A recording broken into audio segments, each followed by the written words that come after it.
Okay, good morning, everybody, and welcome to Heads Up for Head Teachers' first ever Summer Fete.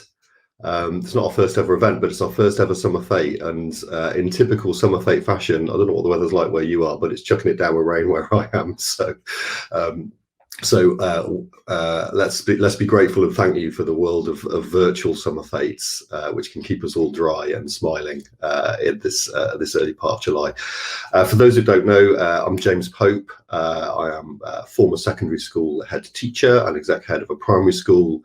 I'm the founder of the HeadsUp4HTs network, which we're going to talk about and explore a little bit more this morning. I know many of you watching will be aware of who we are and what we do, but I'll do a little bit of framing to get us going this morning. We've got 4 wonderful sessions across the next 4 hours with plenty of time for breaks, because that's what we need when we're staring at screens for long periods of time. So we've got 4 wonderful sessions. The first one is exploring headship and the wonderful world of headship. One of the things that we do at Heads Up for Head Teachers is celebrate headship, and we think it should be celebrated more. Our second session, starting at 11, is all around our mission at Heads Up for Head Teachers to reconnect and connect head teachers with their purpose and what drives them and what drove them to be a head teacher, and to explore why that can be so difficult and tricky in the system in which we operate. Our third session is all about some of the work that we do at Heads Up, sort of campaigning for transformative change in the education system. And over the course of the last 8-9 months, we have used the Hopes for Ed, Big Changes, Hopes for Ed, as our frame for doing that. I'll be joined by some guest speakers for that session. And then in the 4th session, we'll be exploring head teacher wellbeing, what that means for different head teachers in the network, how that can be improved, the kind of things that we can be doing to support each other in a network to maintain really high levels of well-being and support each other so that we can be the best that we can be in the jobs that we do. So that's our program for this morning. Each session is about 45 minutes long, so I'd say plenty of 15-minute breaks in between each bit, so that you can go and refresh yourselves and stretch your legs, and if the sun is shining, go and have a little bit of a walk in the sunshine. So let me talk a little bit about Heads Up, and then I will introduce our wonderful panelists who are joining us this morning for this first session. So Heads Up started about 2.5 years ago. It started, I suppose, partly in response to my own experience of headship, and after 4 years of headship, coming out of headship, recognizing that for all of the things that I'd experienced in my headship, which I'd really enjoyed being a head teacher, and in fact still describe myself as a head teacher when I'm talking to people, even though it's now 3 years since I did that role. For all of the things that there are to enjoy, there are also many challenges. And looking around, I couldn't see a network, I couldn't see a place where head teachers could come together. Not in the technical support space, not in sort of learning about the technicalities of being a head, but in the emotional support space. And whilst I'm sure there are many spaces that do that, I wanted to connect with head teachers who wanted some of that support. Some of that connection was driven by my own experience, which was televised in November of 2019 on BBC Two, and I ended up having lots of head teachers contacting me, talking about their own experiences and the difficulties and challenges of their headships. And that sort of really drove me to want to do something quite specific. And in the early days of Heads Up, and as it was called then, it was called Heads Up then. In the early days of Heads Up, it was about providing those people with what we called in the early days crisis coaching support. So head teachers who were really struggling, head teachers who were felt as if they were being pushed out of the system, which felt like the most ridiculous situation for us to be in a world of recruitment and retention crisis in headship, that really skilled, really experienced, highly valued and valuable individuals were being pushed out of our education system, sometimes for questionable ethical reasons, that those people really desperately needed support. So we started off by offering what we called crisis coaching support. We had our first event, which a couple of people on the screen in front of you were at.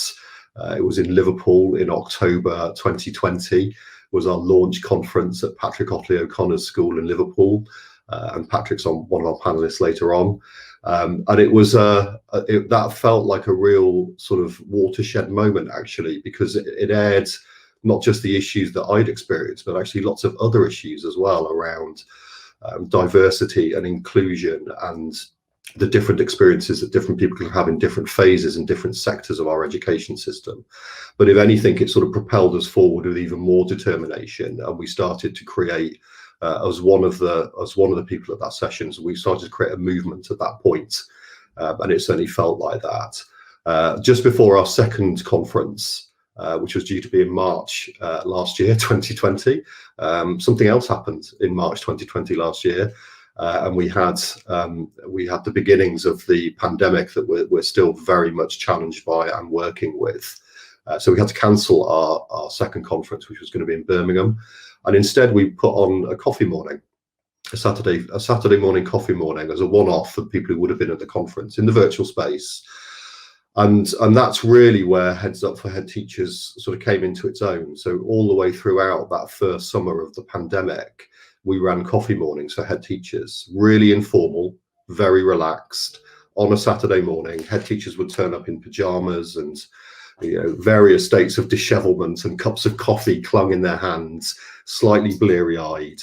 And we wouldn't talk about school improvement plans or self-evaluation forms or the challenges, you know, of school improvement or anything like that. We would just talk about them, and very much focused on them as individuals. So the human part of being a head teacher, as well as the professional part of being a head teacher. And those events have really just snowballed to the point at which we now have a network of 3,000 plus head teachers. Not all of them access those events. Some of them access one-to-one support. Some of them access the buddy systems that we run, where we pair head teachers with each other to provide each other with peer support. Some of them access the one-to-one coaching, and everything that we do is free. So we do what we do as a network with some of the brilliant people on the screen in front of you, and the people who'll be joining us in the later sessions give of their time for free to support other head teachers. So that's broadly what Heads Up for Head Teachers is all about. In terms of the why Heads Up for Head Teachers is about, I suppose the easiest way for me to sum it up, our vision is that all head teachers can be the head teacher that they set out to be the leader that they set out to be. And we'll explore that a little bit more in later sessions. But I suppose the easiest way of describing why Heads Up for Head Teachers is because there are people who are struggling and find it difficult. There are people who are not struggling and don't find it difficult, but we want to help support and maintain all head teachers to be the best leader they can be. We dearly wish we weren't needed, is the reality. I was going to offer a counter to that, but the reality is, in the system that we've got and in the challenging times that we're in, it very much feels that we definitely are for those head teachers that we are supporting. So that's what Heads Up is all about. This session is really about a celebration of headship, and what a brilliant job it can be. As I think several people say in our system on Twitter, it is the best job in the world. Oh my gosh, it is. It really is. It's brilliant. In its moments of brilliance, it really is brilliant. But sometimes it's not. And actually, one of the things that we talk about is it's okay to say that. It's okay to say that if sometimes it's not. Sometimes it doesn't feel like that. And it's not positional. It's not binary. Sometimes it can feel like the best job in the world at 9:05 on a Tuesday morning. And by 9:25 on the same Tuesday morning, it definitely doesn't feel like the best job in the world. So it's not a binary situation. It's not polarized, but it can be the best job in the world. It should be the best job in the world. So actually, what is it about the job that makes it the best job in the world? And what is it about Heads Up for Head Teachers that has been proven to support head teachers to make it feel as if it's the best job in the world? So those are some of the things that we're going to explore in this morning's session. We've got lots of brilliant people, some of whom I'm sure you will know from social media. So I'm not going to do lengthy introductions. You will be able to find them all on social media. They all bring something else, something different to our brilliant network. They all contribute to our network in different ways. But I think most importantly, they all, I hope, benefit from the network in different ways as well. And it's very much a relational network in that regard. There are things to benefit from, and there are things that everybody can give. So I'm going to start off this morning. One of the things that we do now is support in regional areas. We support in local authority areas. So Audrey, I'm going to come to you first. And Audrey is, she will paint her own her own sort of portrayal of her experience of headship. But then, Audrey, if you can perhaps talk about the role that you've played in the regional support that we have offered in local authority areas in England. No problem. Good morning, everyone. Thank you, James, and welcome to our first summer fair. Exciting times. I won't show you the drink that I have been given because actually it's wrong. And as an ex-head teacher, I'd be, absolutely be a really rubbish head teacher to show you alcohol at 10:10 on a Saturday morning. But nevertheless, thank you very much for the gift in advance. So yeah. I got involved with James and the Heads Up movement. And James, your dates are slightly out, my friend. 2018 is when we met in Liverpool. So it was October 2018, or no, 2019. I'm lying. And then we should have met in March 2020. Then actually that little event happened which stopped all our stuff, but one of the things that I loved about Heads Up was the fact that we all met as a group, and it was then hearing about those similar experiences, and effectively we became a community. So one of the joys of being part of Heads Up has been to lead 3 different cohorts of head teachers, effectively creating small communities of head teachers where we talk, where we share, and we talk about the experience of the role. And one of the things that happened to me with regards to headship was that even though I was part of a MAT, when we were talking together, the heads of school used to come together, we were often talking about schooly things like, how many kids have you got on roll, and, what are you doing about that IEP and stuff like that, where the work that we've been doing in the community groups have been amazing. So we've been talking, sharing and experiencing the role. The sessions were really kind of collegiate, and the fact that we were just informally and with lots of laughter often, just sharing and talking and experiencing the role, but also being supportive of one another as well.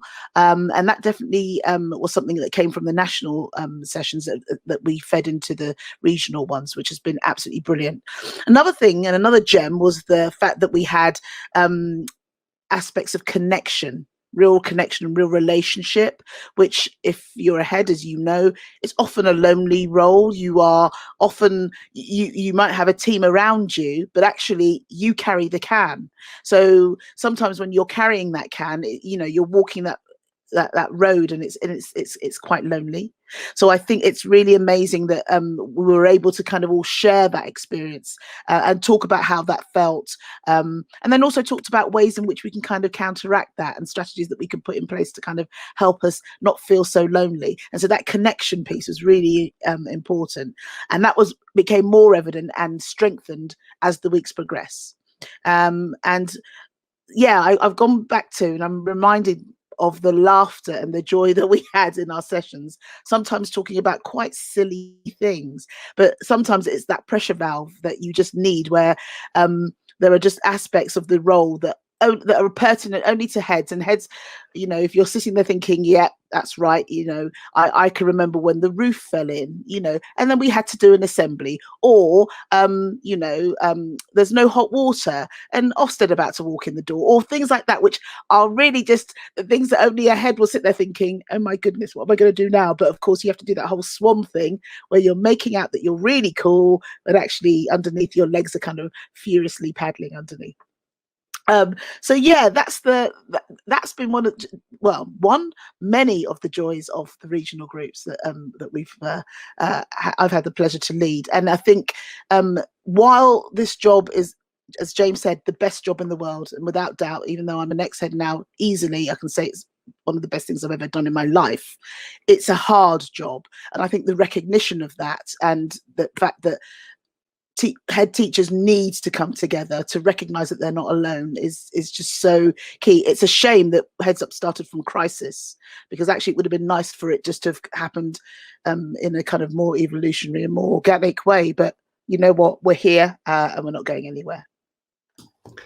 Brilliant, thank you, Audrey. And I think the thing that you've reminded me of, I suppose, is actually one of the things in the early days that we really talked a lot about was this notion that often as a head teacher you have to present as a superhero, and the system demands it, The role demands it in some respects, and actually there are in you're talking about the regional events that we do work on.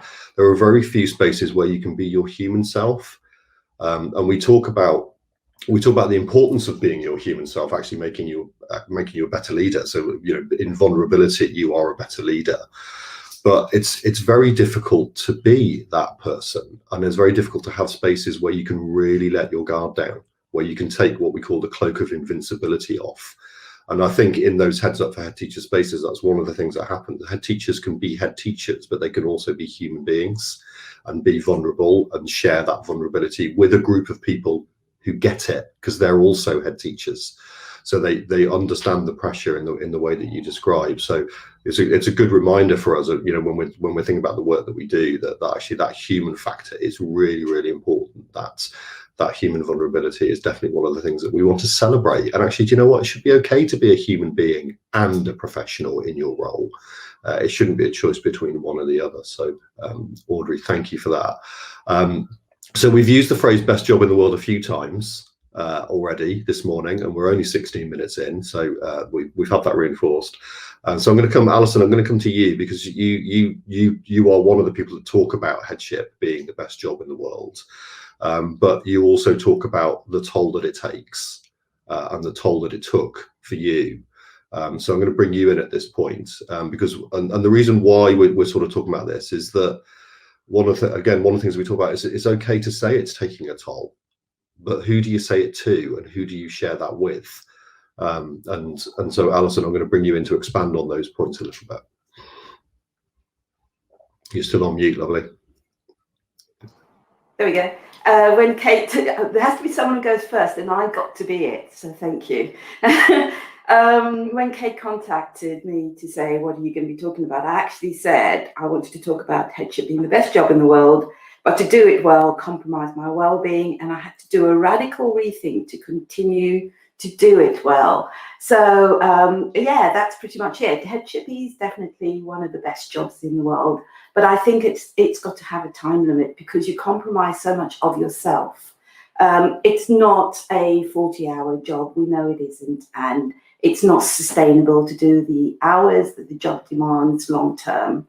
For me personally, I had things in place which were really amazing. Like I had a brilliant coach all the way through my headship. My first coach was a guy called James, who has become a tremendous friend. And my second coach was Viv Grant, who was a head teacher, and she understood that journey. And even with having those amazing conversations, I still ended up hitting the wall, and it was Viv who spotted it. And it meant that I then had to do a radical rethink in terms of how I went on to lead the school. And I was very fortunate, because in 2017, I kind of realized I'd reached a point in headship, which was totally celebratory, and everything was positive, and I could see myself transitioning into a sort of wider forum and all of those sorts of things. And I chose to leave headship and left on a high, which was absolutely brilliant. I did stay on as a CEO, and my one bit of advice is, if people ask you to do something, if you made your decision to leave and people ask you to do something and you don't especially want to do it, don't do it. And I think that's what can happen. The community can make you feel like, if you go, we're going to fall apart, so please don't leave, and all of those sorts of things. But my best advice to everybody is, listen to yourself and leave. One of the things that happens quite a lot through Heads Up now is, well, I have to say, one of the best things for me through Heads Up has been meeting amazing people and going on to make really good buddies. You know, Audrey and I had amazing lunch this week, and we were kind of looking at us and saying, can you imagine Tuesday afternoon at 4:30 doing this kind of stuff? Because I know what I did on a Tuesday afternoon. Normally I was in a staff meeting and then thinking of all the things that I was going to do after that staff meeting. So there is life after headship. And one of the things that comes through recurrently in the coffee mornings, and also through the people who contact me, sort of as part of Heads Up, but privately, is the fear of leaving. Because, and I completely understand that, because obviously you're going from a place of security. If you've been in education all of your adult life, and you've got the security of an income and a community now and all of those sorts of things, the risks feel enormous. And so you could end up staying on because of the fear of losing all of that, rather than listening to what your body's telling you. If your body and your head is telling you you need to be doing something else, you've been doing this long enough, you've compromised enough, then that fear can kind of dominate you. But I have to say, there are incredible opportunities out there, and you meet wonderful people, and taking time to think about who you really are, so that you become more than a head teacher. So the things that Audrey's just talked about in terms of having the right to be a whole person, because sometimes headship consumes you so much that that's who you are. You become a job title rather than a person. Transitioning from headship is tricky, but you form a new community, and you find wonderful people, and new opportunities come your way, and all of that creative thinking that goes into running the school comes into the forefront once you leave, because you suddenly realize just how many amazing skills you have and how it takes you to truly incredible places. So I have to say to everybody that take care of yourself, really, really take care of your well-being. Your community needs you to be well. Your family needs you to be well. You need you to be well. But don't let fear become the reason for doing something that isn't rewarding, or if you feel you've reached your peak, and you've reached your peak. And the other thing that comes up time and time again in the conversations that I have is often people are staying in situations which are really, really challenging. And my advice to everybody is, if you're on the wrong bus, get off and get on the right bus, whether it's another headship or whether it's working independently or whatever it is to do. Take control of you and your personal happiness and your well-being, because your family will think you're a much nicer person. You'll find the best in you, and you'll have a chance to feel more celebratory about life. Brilliant, thank you, Alison. And you've touched on sort of several things again that are just really, really sort of fundamental to the core of Heads Up. And I think one of them is this notion that, you know, we are a network for head teachers. Oh, Alison, sorry, could you mute? We are a network for head teachers past, present and future.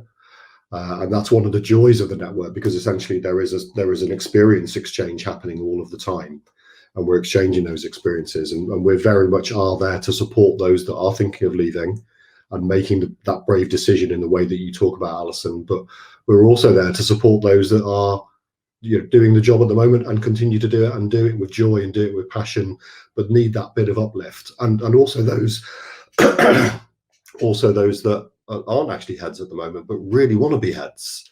So, you know, we're very much about creating this sort of celebratory culture where we're sort of saying, yeah, it is a great job, and let's help you do that, but let's make sure, as you said, Alison, let's make sure the right support is in place. So let's make it not a sink or swim situation.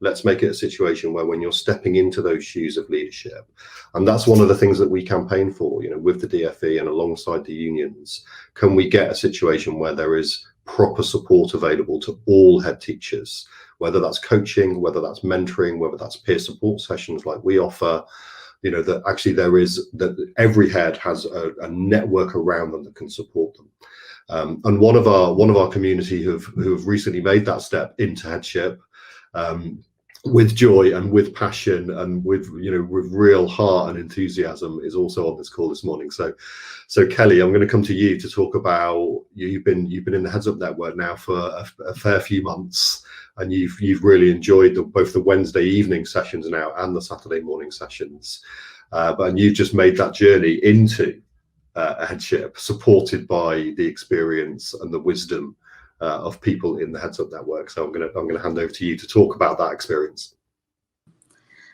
Good morning, everyone. Like I said, it was a bit of a challenge getting in this morning, but being in Headship now, we used to plan A, B's and C's. So I went with C eventually and I got in. So yeah, what I wanted to do today was just to give you a personal reflection of my experience of being part of the Heads Up network. But before I start, I have to say there are 5 pictures in addition to me on this screen this morning, and I just have to say, I have to say a sincere thanks to all of you. The network isn't just you 5, as we know, but if you want to be in a safe, authentic, caring space, and to be held in mind, you're certainly in good hands in this group, because I've benefited from a wealth of expertise, from a wealth of support, but just being authentically listened to and authentically sort of nurtured in a way is the best way to explain it. So just to give you a personal reflection, I joined the Heads Up group by invite by Kate back in August. And at the time, in honesty, I didn't realise that I was in a little bit of a crisis situation. I took over as an acting head in January 2019. Very community floodings within the first 2 weeks very closely correlated then with the arrival of COVID. So it was a really difficult, challenging time. And to keep it short, basically I was able to quickly realise I wasn't looking after my own well-being at all. I was constantly thinking about other people, how I was obviously going to navigate and support staff, how I was supporting the community, and how I was supporting the parents. And one of the first questions I was asked in the Heads Up group was, how are you? And I hadn't actually reflected on that at all up to this point. So actually, if I'm honest, it took me aback a little bit, because I thought, well, actually, I haven't thought about this. I haven't looked after where I am and what I'm sort of thinking. And like I said, through the course, I've been acting head. I've attended the Wednesday sessions and the Saturday morning sessions. But, by optional, you join in when you need to. But I've particularly found, if I've had a particularly challenging week, is that space to come along, not always offer something, not always share something, but just listen to other people and be in that family community and that network. And that you're surrounded with like-minded people who are very much open to, maintaining confidentiality, providing support. But it's even the contacts that happen in the interim between meetings. People will actually say, oh, I've been thinking about you this week because I know you've got this challenge, etc. So like I said, it's just a real pleasure to be a part of this group. Through the process as well, obviously the headship position came up at my school. I'm going to be really vulnerable now, because I've learned that from the group as well.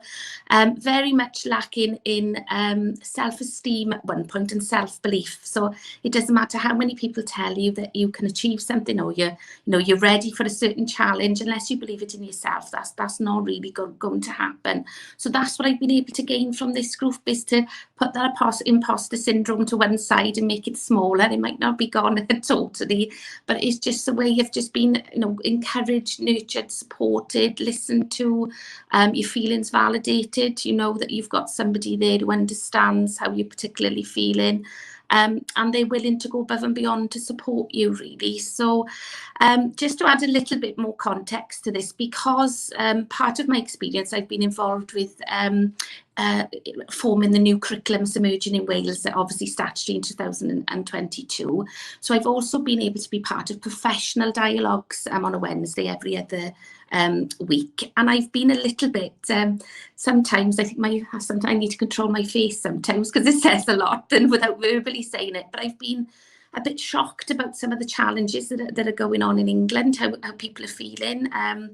And yeah, so I've been offering as much advice and support as I can in relation to accountability that's happening in Wales, practices and procedures, etc. And it's been nice to have that professional dialogue, because we've been so absorbed in operational matters at the moment and risk assessments. It's been really nice to have that you know, that buzz again about the talking about teaching and learning and future aspirations as well, collectively. So not just being in isolation in Wales, but sharing those experiences amongst each other as well. I have to say, I've been paired with an amazing buddy. She knows who she is. She's been, you know, a rock. So whereas, you know, to summarise, whereas I felt I could have been standing on a bit of sand, because obviously the peaks and troughs that we'd actually looked at experiencing, HeadsUp has helped me to you know, make that solid rock so that I can stand upon, and I've got a place to come to where I need to, not just to receive but to give as well. So obviously it's really important is that replicated two-way traffic, isn't it, to make sure that we're all giving and receiving what we can in this extremely challenging job, but a job that I absolutely love. And I know that the part of my success story is being involved in this network. So sincerest thanks to you all. Okay. Brilliant, thank you, Kelly. And and I think you know really well that the journey that you've been on, as several others have also been on the same journey, is because of the, as Audrey says, the sort of family connection and the feeling of being, you know, really being part of a network. Is your journey has been our journey in many respects, and we were all really delighted and pleased when you secured your new position as head teacher. And you know, I think the point about Heads Up is it's not, Alison made the point I think earlier on, you know, it's not just there, or Audrey did, it was born out of crisis, but actually our strong feeling is it should be about maintaining healthy levels of well-being and supporting leaders in the system to be able to do that, to recognize the need for it. And it's okay to say it's a challenging job as well as the best job in the world, and to make sure that we have that support in place. But I'm going to pull out a couple of themes that keep coming up. But this notion of, I was always interested in the paradox that, you know, that Audrey sort of touched upon, that this notion of imposter syndrome and isolation, which in reality, as we found out in the survey work that we've done with the several thousand heads in the network, actually pretty much everybody feels. But because we're also good at the swan bit, when you turn up at network meetings, you don't know that, because what you see when you look at a group of heads in a local area, a local authority area, all meeting to discuss, you know, the agenda, is a group of people who all look like they're completely on it. And I think one of the things that we've identified through our network is that actually the reality is that each one of them is a swan with the you know, the feet paddling furiously beneath the desk. But we're so good at the cloak of invincibility, we're so good at putting that on, that what we do is we accidentally create a situation where we think we can't sit around that table and go, actually, I'm really struggling. You know, and because we don't want to do that, because we don't want to be the one that does that in that environment. So I think what we've sort of talked about is about Heads Up being a space where you can do that. And Kelly, you said it was safe and it was transparent, and we were really deliberate about setting that up. You're all here on screen presenting to the people who are watching, who have bought tickets this morning and will watch it later on today. But you're here by choice. You know, we don't share who's been in the Heads Up network or the Heads Up sessions. That's up to people to do that. And that's really important, that we create that safe space where head teachers can be their authentic self and share the things that are impacting on them. I'm going to come now to Chris, who's going to talk about the sort of, you know, the headship best job in the world, the sort of multifaceted nature of it. And one of the things that we like to do at Heads Up is we like to celebrate what we think are an incredible set of skills and an incredible set of experiences that head teachers actually have. But because we're generally, you know, quite humble people, we don't actually shout about very much, and we don't celebrate very much. And actually often we don't even recognize we've got, because we just get on with doing the job. So Chris, over to you to talk about that sort of skill and experience set and the multifaceted nature of it. Thank you, James, and hello to everybody. Yeah, I thought the heading of celebrating headship was a lovely one to be working with, because it is very broad, and we've heard some lovely things there. But I think what I would want to start by saying that the reflections that I'll have here do come really from the experience of Heads Up, because if you are sitting on your own in your office on a Tuesday morning, I never like Tuesdays, by the way, James, I can't quite imagine 9 o'clock on a Tuesday ever being a great place particularly.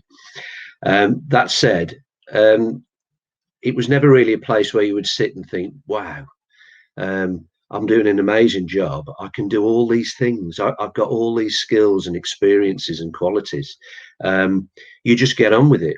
And one of the things that's really hit home for me, reflecting back on the job now that I've also not been in it for a couple of years, is how incredible head teachers are and the skills that they've got. So we talk about the best job in the world, and I think we're talking about the best people in the world as well, because it takes so much to be a head teacher. And I really want to stress also here, educational leaders in general and teachers in general, because people do a remarkable job. And the amount of times I can reflect on that from my experiences of it. I remember being in a very heavy SLT meeting as an assistant head years ago, and we were talking, I can't remember about what, but it was really in depth about managing an issue in the school. The bell went and we all got up to go and teach lessons, and I went and taught an A-level politics lesson. And you just think, well, who else in their jobs, and I'm sure there are others, have to move around in their fields of expertise so rapidly? And I love the analogy of, or the example rather, that James mentioned earlier about a head teacher meeting a colleague in a corridor and clearly not knowing what they were talking about, but after a couple of minutes they did, and they were on it, and they could use that. And assimilating knowledge and information is such a massive part of what we do. But in Heads Up, right from the start, really, I think what I've seen happening in the national sessions, and the privilege of working in local authority sessions as well, is almost the scales coming from people's eyes and realizing, oh wow, look at how good I actually am when I think about everything that we do, go about doing every day, and realizing that it was okay to have a time when you focus on that rather than the day-to-day. And one of the things that never leaves my head now thinking about it is, I'm really confident on these figures without any research whatsoever. I would say easily over 90% of what head teachers do every day is a success. And they do it really, really well. And yet, one little moan about the system for today, we want to be positive. The system doesn't allow that to be celebrated. The system tells us that we have to work to targets and structures and policies and processes that other people tell us are the right things. And they don't know better than we do. They don't know better than heads. Those in the room will be amazed to know I actually stopped and planned something here, and I've never done this before, but I'm actually going to read a list. I'm going to read a list. It took me about a minute to compile this list. It's not an exhaustive list. It's a totally random list, but it's about what head teachers do pretty much every day. And it ended up having, it was almost in threes, but it didn't mean anything. And it's a mess. But hey, it's about making sense of a mess, isn't it, this job? So what do head teachers do that they're really good at? As I said, not an exhaustive list. Leading, that's a big one on its own. Working on buildings, budgeting, strategizing, HR, networking, management, planning, policy, processes, structures, teaching and learning, curriculum, working with families and their children, problem solving, presenting, communicating, writing, working in the classroom, counselling, coaching, mentoring. And you'll all smile at this one with me. Use of modern technology that we can just do. And above all of them, I think, creativity. Creative people who solve problems day in, day out. Not always reflecting on, as Alison talked about, how that quietly creeps up on you and challenges your resilience every day. But nonetheless, those are just a small snippet of what head teachers do every day. And just think about then, as you step out of it or carry on in it, how that prepares you for everything else that you do in your life. And it is remarkable, amazing that these people exist and that they carry on day in, day out and do those jobs wonderfully. And I think I have to end really with a big plug for Heads Up, because Heads Up, join it, because it'll make you realise this and it'll make you feel better, because you'll walk away from your hourly session or whatever it might be and be feeling, well, blimey, look what we can all do, and be feeling good about yourself, because that's such an important thing as well. So a big thanks to Heads Up for giving everybody the opportunity, I really think, to reflect on how great Heads are. Brilliant. Thank you, Chris. And a couple of things to pull out of that. So the first one is we've got I'm going to amplify the plug. You know, we've got 3,000, I think it's 3,000, nearly 4,000 head teachers that are sort of in our network, receive our communications, and about 600 of those we work with actively. But there are 24,000 head teachers in England. And, you know, I think our mission is that all of them can think that headship is the best job in the world, but be supported to continue thinking that headship is the best job in the world. So yeah, if you're listening in and you know of a head teacher that might benefit from a network like ours, then please do push them in our direction. And I'm struck, Chris, by what you said, and again, it's a good reminder, because it's the things that we talk about every week. But I'm struck by what you said, you know, this notion of, we talk a lot about the sort of deficit model of our system, which sort of is driven by perhaps Ofsted, and none of these things are always complex, they're never simple, but a bit of Ofsted and a bit of what the DFE wants, and a bit of the way that the media portrays education, and the complexity of all of that means that, as you say, Chris, we spend all of our time focused on the 10 to 15 to 20% of things that aren't working in our community. And one of the things that we talk about at Heads Up a lot is actually, why don't we spend more time focusing on these sort of 80, 85, 90% of things in our community that are working really, really well, and that are a direct reflection of you know, our skills and our experience and what we've brought to the table as school leaders, because school leaders are brilliant. Head teachers are brilliant in the way that you describe. And I think we just don't say that enough. And I'm interested in why we don't say that enough, why we don't celebrate that with each other. And you know, to this morning and the work that we do at Heads Up, in some regards, is a call to arms. So actually, let's push back about this negative messaging, because nobody's going to do it for us. Nobody's going to push back against that negative messaging on our behalf. We will need to do it as a system and say, actually, do you know what? When we think about what education actually is, what's happening on the ground every single day, we don't think about it sort of theoretically and in a sort of, you know, in a high level way. We think about education as interactions between young people and staff. And then you think about how many young people that is and how many staff that is across the country, and it's millions. And you think about that happening every minute of every day in the week, even in these very challenging times during the pandemic. You've got really high quality education and interaction and connection happening every single day. Why aren't we celebrating that more? So I think I would sort of finish this session really with that reflection, that we can say it's the best job in the world. And it is. We've all said it in here. We can recognize that it can be incredibly challenging, and at different moments for different head teachers at different points in their career, it will be variably challenging, and we can recognize the need to put support in place.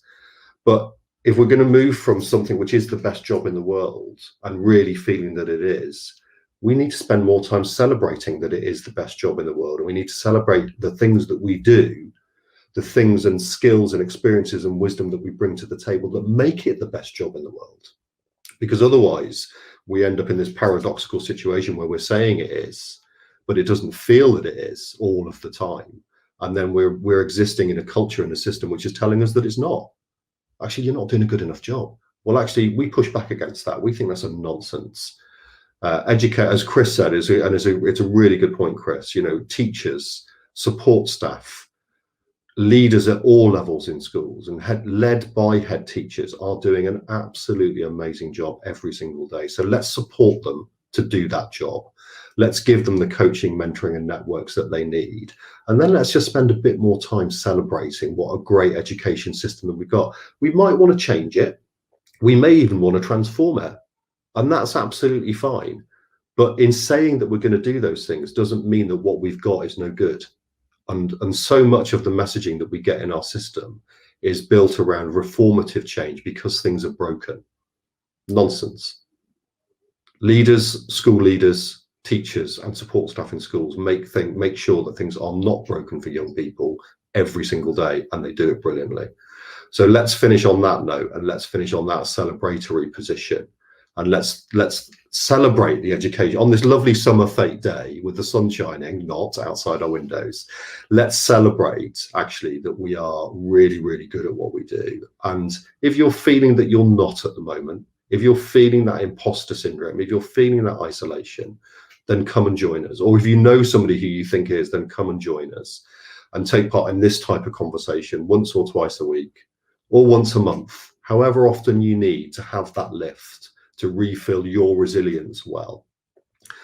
One of the things that I would definitely finish off with this, because otherwise I'll just keep talking, but one of the things that I would say that really struck with me, and Audrey is one of the people that said it very, very early on, but several others, in fact, more than several others have said it since, and I've reflected on this myself. If I'd had a network like this when I was a head teacher, I wonder if I'd still be a head teacher.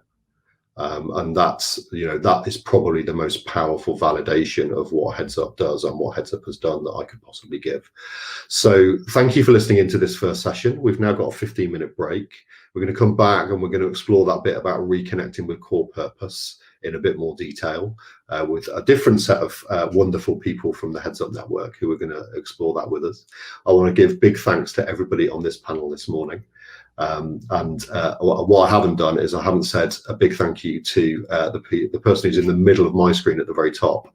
Mrs. Katie Smith, who's pulled all of this together and has facilitated these sessions this morning and has arranged the summer Fete in its entirety.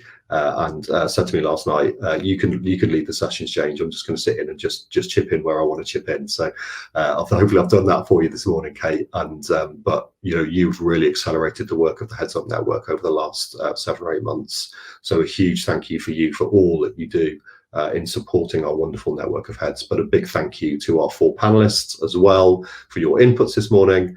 Everybody's now got a 15-minute break, and some people have got cans of Pimm's to drink in that break by the looks of it. And I look forward to seeing you back here at 11 o'clock. Thank you, everybody. Bye-bye.